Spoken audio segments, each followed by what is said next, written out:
जंतर मंतर पर 10% वाले पहुंचे ओबीसी एससी का आरक्षण हटाने। पुलिस ने दौड़ा दौड़ा कर पिछवाड़ा लाल कर दिया। 6 से 7% आबादी वाले 10% ईडब्ल्यूएस कोटा लेकर बैठे हैं, फिर भी 52% ओबीसी के हक पर उंगली उठा रहे हैं। सोचिए कितने जातिवादी हैं। आरक्षण विरोधियों को पुलिस ने घसीट घसीट कर मारा, उल्टे पांव भगाया। जातिवादी घमंड चूर चूर हो गया जंतर मंतर पर। पूरी खबर आपको बताएंगे, लेकिन उससे पहले न्यूज वाला रिपब्लिक यूपी को सब्सक्राइब कर लें ताकि हर खबर आप तक तुरंत पहुंचे। आप शुरू करते हैं। भाइयों बहनों, आंखें खोलो।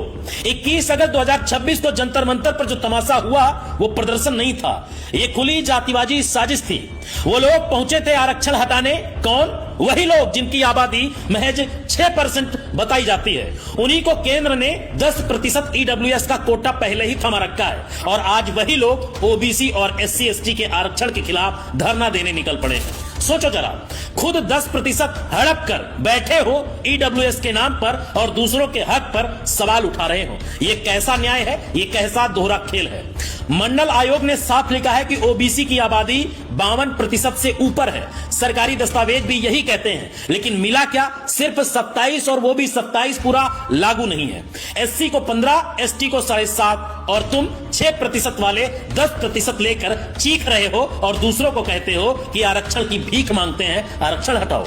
धोखा किसके साथ हो रहा है? जिसकी आबादी आधी है और प्रतिनिधित्व आधा भी नहीं, या जिसकी आबादी मुट्ठी भर है और कोटा पहले मिल चुका हो ईडब्ल्यूएस के नाम पर और भरे जा रहे हो, उनके साथ। जंतर मंतर पर ये लोग बिना अनुमति के पहुंचे। दिल्ली पुलिस ने पहले ही मना कर दिया था, फिर भी आ गए। जातिवादी नारे लगाए, ओबीसी एससी एसटी को निशाना बनाया, आरक्षण को गाली दी, और फिर पुलिस ने जो किया वही होना चाहिए था। दौड़ा दौड़ा कर पीटा गया, घसीट घसीट कर मारा गया, पिछवाड़ा तक लाल कर दिया गया। किसी की पैंट खुल गई, किसी की धोती उलट गई, उल्टे पांव भगाया गया। 50 से ज्यादा को हिरासत में ले लिया गया। जो खुद को बहुत बड़ा समझ रहे थे वो भागते नजर आए। ये लोग कहते हैं कि जातिवाद खत्म हो गया। मजाक है क्या? अगर जातिवाद खत्म हो गया तो आज भी केंद्रीय विश्वविद्यालय के वीसी प्रोफेसर और आईआईटी की फैकल्टी में एससी एसटी ओबीसी की हिस्सेदारी इतनी कम क्यों है? इंटरव्यू में नंबर क्यों कम किए जाते हैं? मेंस और प्री में नंबर ज्यादा आने के बाद इंटरव्यू में बैठने वाले द्रोणाचार्य नंबर क्यों काट देते हैं इंटरव्यू में? आंकड़े खुद चीख रहे हैं, ऊंचे पदों पर असमानता बाकी है। आज एक बड़ा अधिकारी प्रोफेसर बन जाता है,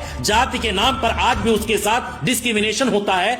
यूनिवर्सिटीज में डिस्क्रिमिनेशन होता है, बड़े बड़े विश्वविद्यालय में डिस्क्रिमिनेशन होता है, और आप कहते हो कि जातिवाद खत्म हो गया है। हाँ, सुधार होना चाहिए। क्रीमी लेयर सख्ती से लागू हो, लाभ सही लोगों तक पहुंचे, समय समय पर समीक्षा हो, ये जायज मांगे हैं। लेकिन आरक्षण की जड़ का पर कुल्हाड़ी चलाना गलत है। जंतर मंतर वाले सुधार की बात नहीं कर रहे थे, आरक्षण खत्म करने की बात कर रहे थे। खुद 10% लेकर दूसरों के 27% पर उंगली उठा रहे थे। ये दोहरी चाल है, ये पाखंड है। ओबीसी समाज से अब सवाल उठ रहा है।